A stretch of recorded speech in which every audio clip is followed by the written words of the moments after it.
Hi everybody, it's me again, Jack Wallen, and I'm here with another Linux 101. Okay, so this one's going to be a little bit different, okay? And it was inspired by my last video, which was about Arch Linux, and some of the comments I received about what I said. Now, I'm not going to defend myself, and that's not my shtick. I'm not... We all are welcome to our opinions, and that's great. So what I want to address is not just about Arch Linux. It's about kind of about Linux in general. And it's something that I think needs to be said. And I think it's something that needs to be said to a specific sect of people. And I will preface this by saying that I have the utmost respect for the people that I'm addressing, and this is not meant in any way, shape, or form to disrespect them. So here goes. The slogan for Arch Linux is "Keep it simple," and that was kind of the theme that that some comments in my last video were geared towards. To try to point out to me, while I'm saying that Arch is actually hard, that it's really simple. Now, here's the thing. There's simple and there's easy. And those things don't always intersect. Let me explain. So, the developers of Arch Linux, who do a great job, Arch Linux is a great distribution. What they have done is made it simple. They've made it simple, and I don't say this lightly, they made it simple for themselves. Because they don't have to deal with a GUI installer. They don't have to deal with loading the ISO with a bunch of pre-installed applications. It's bare bones. It's a bare bones distribution that you can make be whatever you want. So when you boot the ISO, as I explained last time, you boot into a terminal window and nothing more. And then you run the Arch install script. You go through the text-based menu and answer some questions. Now, here's the thing. That is simple. They have simplified the process. But that doesn't make it easy. Now, let's play a game. Imagine you've been using Windows for decades. You now have a Windows 10 computer. And Windows is all you've known, with the exception of maybe Android, maybe iOS. So all of a sudden you realize, oh, my computer doesn't support Windows 11. I don't want to pay Microsoft a monthly fee or yearly fee to get Windows 10 updates. So what do? Well, there's Linux. Let me try it. Oh, everybody says Arch Linux is a great distribution. Okay. Sounds good. So that new user who's never touched Linux creates a bootable USB drive with the Arch Linux ISO, and they boot it up. And when it boots up, it boots to a command line. And they're like, what? What do I do with this? What do I do? I don't know. And yeah, they can get on DuckDuckGo or whatever search engine they prefer, and how do I install Arch Linux? And then they come across an article that says, you know, I just wrote one on ZDNet about Arch install. And the title of it was How to Install Arch Linux Without Losing Your Mind. And they read the article, they go, oh, okay, I run the Arch install command. And they probably, because they came from Windows, they probably thought, okay, well, the Arch install command is going to launch a GUI, and I'm going to be able to point and click my way through this install. But then they see the reality of the situation, and it is a text-based menu. And that person who is coming from Windows, who has never touched Linux, is probably going to go, this is a bit too hard for me. It's not easy. That's the difference between simple and easy. Now, here's the thing. I have a question for all Linux developers. And this could actually be applied to all developers of all kinds. If you're making something simple, who is it simple for? Is it simple for admins? Is it simple for developers? Is it simple for those who have tons of Linux experience? Or is it simple for new users? Because to be simple for new users, it has to be easy. It can't just be simplistic. It has to be easy. It has to be user-friendly. And generally speaking, that means a GUI. So if you ask yourself that question and you can't answer it, then I would suggest that you take some time to answer it. Because eventually that question is going to lead you to, who am I developing this product for? Who am I developing this Linux distribution for? Is this Linux distribution targeted at admins? Is it targeted at developers? Is it targeted at new users? Is it general? But if it's general, it has to be easy. Because if it's general, it includes those who've never touched Linux. And this is a big problem. I cannot tell you how many times I have had discussions with people about Linux. And inevitably, these people that don't really know a lot about Linux, they will say, but isn't that for developers? Isn't that for people who really, really know computers well? It's like, well, some distributions, yeah, but not all of them.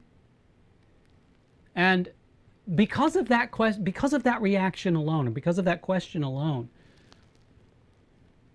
I think it's imperative that developers and maintainers of Linux distributions ask themselves the question, who are they developing for? Who are they making things simple for? Are they making things simple for themselves? Are they making things simple for admins or developers? Are they making things simple for end users? And I know it's okay. I'm going to relate this a little bit to me as an author of fiction. So there have been a few times in my career where I've sent a manuscript to my editor, and she has come back to say, okay, I know that you know what's going on, but I'm not clear what's going on because I'm not in your head. I don't know what you're trying to say here. I don't know what you're trying to do here. That applies to developers as well.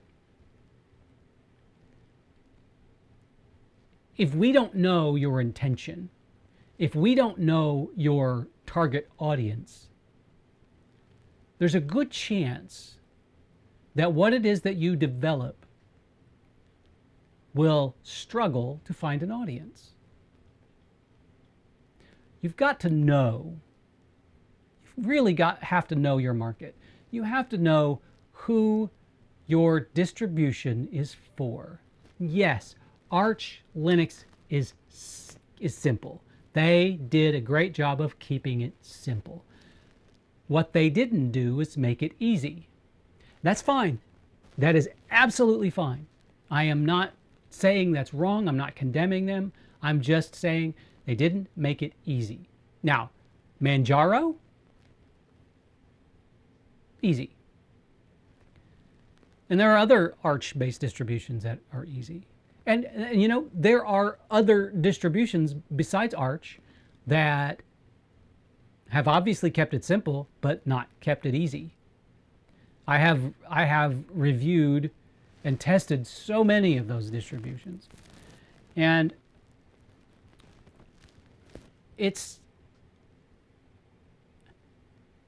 I'm going to make a pretty bold statement here, and I apologize if I offend anybody or step on anybody's toes, but when, let's say you develop a distribution and you claim that that distribution is user-friendly and ready for and can be used by anybody. But then your installation is text-based. Well, you're doing Linux a disservice. If you're going to make the claim that your distribution is easy to use and can be used by anyone, then it damn well better be easy, not just simple. And trust me, I know, and I know that the internet is an interesting beast. And I've over the years I've had the gamut of people reaching out to me. I've had people praise me for helping them, and I've had people absolutely tear into me to say I have no idea what I'm talking about. But here's the truth. I've been using Linux since 1997. I've been covering Linux and open source since 1999. I do know what I'm talking about. And I'm not bragging, it's not a flex, it's just I know what I'm talking about. I know Linux. Not from a developer's perspective, because I'm not a developer. But I know the operating system. I know how to use it. I know how to make it work for me. But here's the thing, and this is also really, really important. Back in my early days, I didn't mind tinkering with Linux. I would spend hours customizing the afterstep window manager or enlightenment. Hours. And I loved it. And when I came across a problem, I loved spending the time solving that problem. Well, guess what? I'm in my 50s now. I am really, really busy. I need my Linux operating system to just work. I don't have time to tinker anymore. I don't have time to have to work to make something function. And trust me, I have had instances where I download an ISO for a distribution that I want to review, and then I spend a couple of hours trying to get it installed, only to find out that it's just not going to work. I'm like, well, then I'm not going to review this, because if I can't get it to work, then chances are really good that anyone out there who doesn't have a lot of experience with Linux will not be able to get it to work, and they'll look at that as representative of Linux, and they'll never try it again.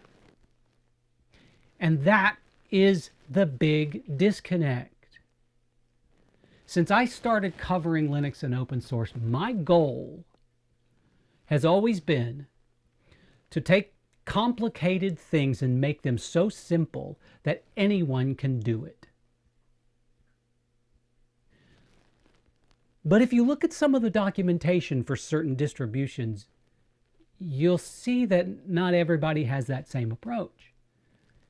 Sometimes even documentation is difficult to understand. And I get that. Most developers don't have time to write good documentation, but it's kind of necessary, because there are going to be people who've never touched Linux before who are going to download your distribution and try to install it. And when something fails, they're going to reach out to the documentation, and if they can't understand what's in the documentation, they're going to walk away. And we can no longer afford to keep preaching to the choir. If Linux is truly ever going to succeed on the desktop, We need to start focusing on bringing new people into the fold. And that's exactly why I started this Linux 101 series, because I want people who've never touched Linux to see these videos and go, oh, okay, it looks pretty simple. I think I can do this. And if throughout this series, I have only inspired one person to migrate away from Windows and start using Linux, then I have succeeded. And I will do my best in this series to help, to do some kindness and help those of you who don't know Linux understand it. So my goal is to make it easy, not simple. Does that make sense? I hope so. And again, I don't have anything against Arch Linux at all. I actually like it. I think it's a grand distribution. And I don't use it. I don't use it as, I use Pop! OS as my daily operating system because I have a System 76 Thelio desktop and Pop! OS runs really well on it. But that doesn't mean that I will never leave Pop! OS, but I've been using Pop for 5 or so years now. Well, there was one brief period where I migrated over to Ubuntu Budgie, but I came back to Pop! OS. But so let's make a promise here that we're all going to get a little introspective and ask ourselves that question: who am I developing for? Who is this Linux distribution truly for? And if it's for everybody or new users, make sure that it's actually easy. You can make it as simplified as you want for developers and admins and all that, but just if you're going to target new users, make it easy from start to finish. I mean, you can boot Arch Linux and run the Arch install command and go through those menus and get it installed. And once you get it installed, it's pretty easy to use because you've got a GUI. So, you know, it needs to be easy from start to finish. Not just simple, but easy. Doesn't mean every distribution has to be that way. We all know that Gentoo is never going to be easy. Ever. And that's okay. Gentoo has its place. Arch has its place. Ubuntu has its place. Linux Mint has its place. Elementary OS has its place. Rhino Linux has its place. Void Linux has its place. They all have their place. And a lot of the developers and maintainers know their audience. They know who they're developing for. And they make sure that the audience that they are targeting can actually use the distribution without problem. Simple, easy. Let's make those two things come together. Anyway, thank you so very much for giving me the time to listen to me blather on about Linux, because, you know, we're all fans. We all want the same thing, right? We all want everybody to use Linux, not just us. So there you have it. I hope that you and everyone you know and love have a wonderful, wonderful day.